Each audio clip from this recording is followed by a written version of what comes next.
गया जी, बिहार में पितृपक्ष के बारे में हम बहुत कुछ सुनते हैं, पढ़ते हैं, लेकिन क्या है ये पितृपक्ष और गया जी में पिंडदान करने से क्या होता है? आइए आज मैं आपको बताती हूँ ये कहानी।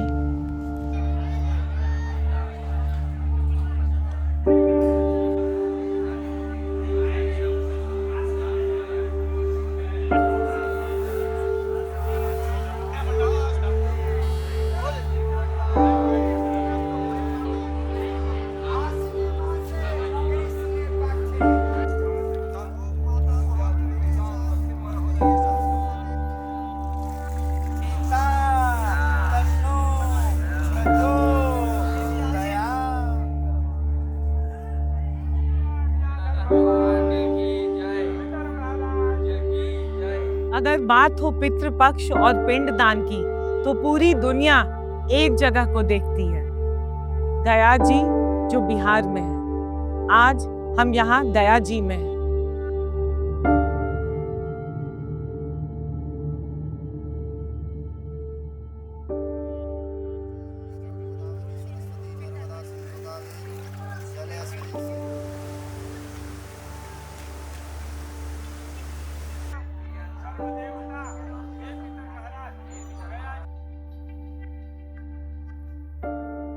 पितृपक्ष के पावन महीने में ही दुनिया भर से लोग यहाँ पिंड दान करने क्यों आते हैं? ये कहा जाता है कि हमारे पूर्वज जो गुजर गए हैं इस समय धरती पे होते हैं।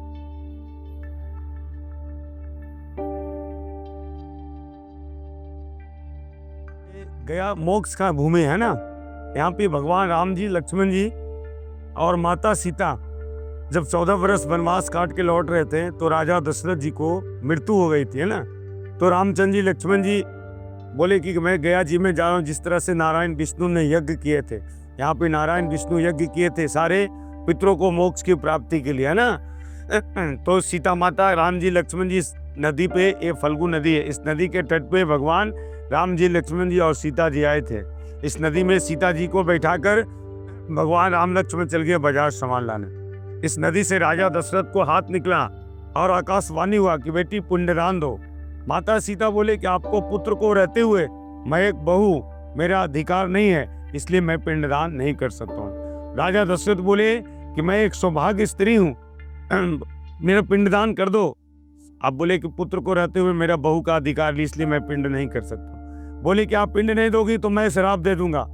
बोले कि मैं एक सौभाग्य स्त्री हूँ, हमारे पास नदी का रेती है, सैंड बालू है, तो बोलिए मैं इस बालू को पिंडदान कर देता हूँ। वही सीता मैया ने अपने पिता राजा दशरथ को इस नदी फल्गु नदी में अपने पिता को बालू को पिंडदान देकर मुक्ति कर दी। राम जी लौटते हैं वापस, सीता माता बोले हमने तो पिंडदान कर दिया। बोले कि पुत्र को रहते हुए बहू का तो अधिकार नहीं होता है, इसलिए आपने कैसे पिंडदान किया? बोले आपके पिताजी नदी से हाथ निकाले और बोले मुझे पिंड दो, नहीं तो मैं श्राप दे दूंगा, इसलिए मैंने आपको पिताजी को इस नदी को, रेती को पिंडदान किए। राम जी बोले कोई देखा है? बोले 5 विटनेस, 5 गवाही है, 5 से आप पूछ लो, गौ, ब्राह्मण, तुलसी, फल्गु नदी, बटका झाड़ी। पूछना शुरू किए तो पहला ब्राह्मण देवता से पूछे, क्या ब्राह्मण देवता आपने तो माता जी को पूजा कराया होगा? वो ब्राह्मण ने सोचे कि माता सीता ने पिंडदान किया तो हमारे तो कुछ पैसे कौड़ी, सोने वस्त्र तो मिला नहीं, राम जी आएंगे देंगे, मुझे भी मत मिलेगा। वो ब्राह्मण ने झूठ बोल दिया। ब्राह्मण को माता सीता श्रापित किए कि कली काल में आपके जितने भी धन संपत्ति मिलेगा मन में संतुष्ट नहीं होंगे। दूसरा गौ माता से पूछिए। गौ माता ने सोचे कि माता सीता ने रेती बालू को पिंडदान, नदी का मिट्टी हम तो खाएंगे नहीं, भगवान बाजार से फल फूल खोवा लाएंगे तो खाएंगे तो मेरे भी महात्म बढ़ेंगे। वो गौ ने भी झूठ बोल दिया। गौ को भी माता सीता ने श्रापित किया कि आपका मुंह अपवित्र रहेगा, आपकी मुख का पूजा नहीं होगा, आपकी पूछ का पूजा होगा। तीसरा बारी आया तुलसी पत्ता को। तुलसी माता ने भी सोचे कि माता सीता ने पिंडदान किया तो हमारे ऊपर तो चढ़ाया नहीं, अगर राम जी चढ़ाएंगे तो हम भी नारायण विष्णु के ऊपर स्पर्श होंगे।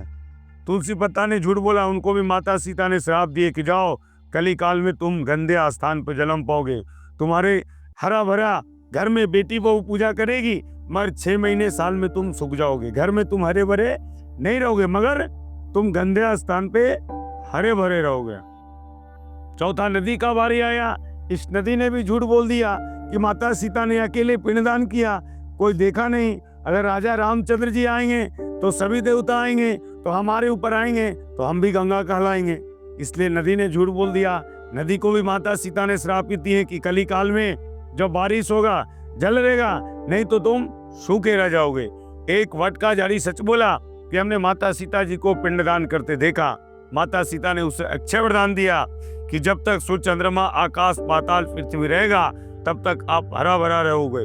4 ने झूठ बोल दिया। गया जी में सब जगह पिंडदान करने के बाद अगर बरगद के पेड़ के नीचे पिंडदान श्राद्ध नहीं किए तो आपका पिंडदान सफल नहीं हुआ। अब ये राजा दशरथ को पुत्र से मुक्ति क्यों नहीं मिला? क्योंकि जब श्रवण कुमार अपने माता पिता को तीर्थ करने जा रहे थे, दशरथ ने बाण मारा था, तो उसके माता पिता अंधे ने श्रापित किया था कि जिस तरह से मैं पुत्र को वियोग में तड़प रहा हूं उसी तरह तुम भी तड़पोगे। इसलिए श्रवण कुमार के माता पिता के श्राप से राजा दशरथ को पुत्र से मुक्ति नहीं मिला। इसलिए माता सीता ने स्वयं अपने ससुर को पिंडदान देकर मुक्ति की है। यहीं पे माता सीता ने आदिकाल से चला आ रहा है ना कि जब भगवान सीता माता ने जब श्राद्ध कर दिए तो फिर हम लोग तो मनुष्य हैं। जब भगवान को मुक्ति कर सकते हैं तो हम लोग तो एक मनुष्य हैं। देखिए, इतनी बड़ी बात है कि पितृपक्ष में जो पिंडदान होता है वो एक औरत और मर्द मिल के करते हैं। ये ऐसा नहीं है कि पितृदान इट्स ओनली फॉर मेल। और सोचिए, ये त्रेता युग से चला आ रहा है। जब हम इक्वालिटी की बात करते हैं आज के ज़माने में कि कौन करेगा, ये लड़का करेगा या लड़की करेगी, यहाँ पे इनफैक्ट शुरुआत हुई थी, सीता माता ने पिंडदान किया था। ये इतनी बड़ी बात है, और वो भी बिहार में गया जी में।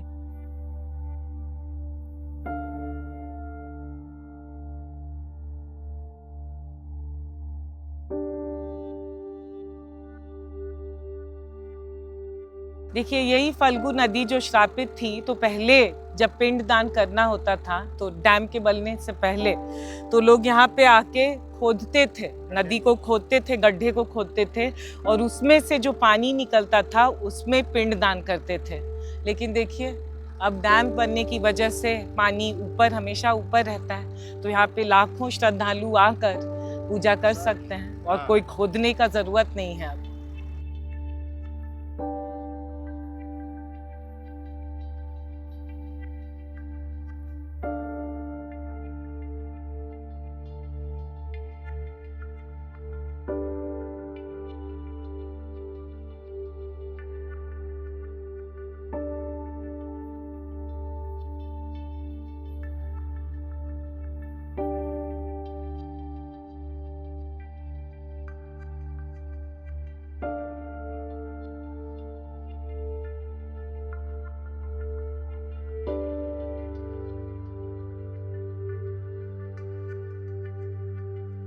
तो आज आप जाने पितृपक्ष और पिंडदान के बारे में, जहाँ मोक्ष प्राप्ति मुख्य लक्ष्य है, मगर उसके अलावा आइए गया जी बिहार, क्योंकि आप जो भी करेंगे उससे आपके पूर्वजों को लाभ होगा, जो भी इस दुनिया से चले गए हैं। तो आइए गया जी, आइए बिहार।